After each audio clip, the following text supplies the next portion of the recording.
guys, so let's do the drawing tattoo for my hands. So magtagalog muna ako.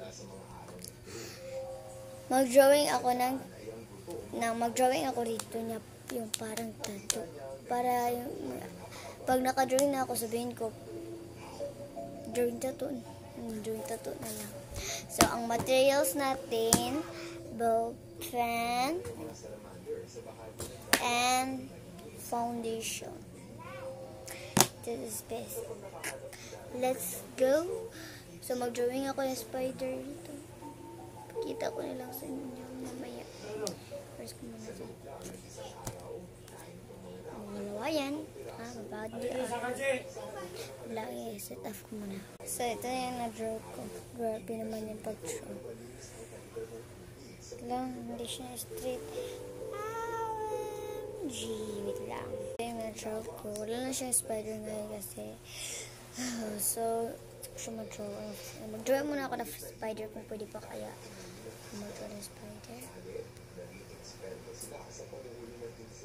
Kung hindi siya mabang.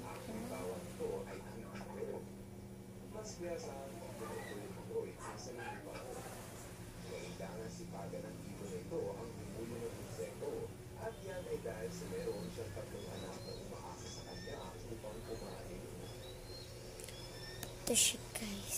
So, magkuha na ako ng foundation. Sabi nga may wet lang.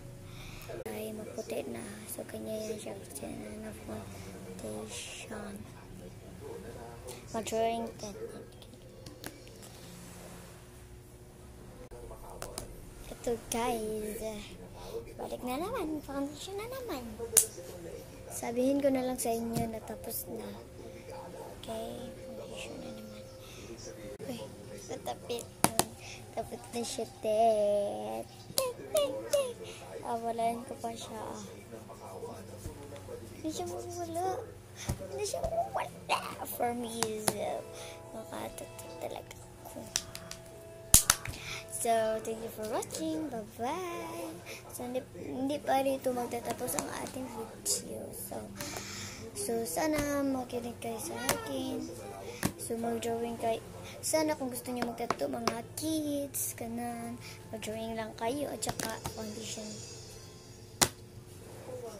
Hindi siya mawawala.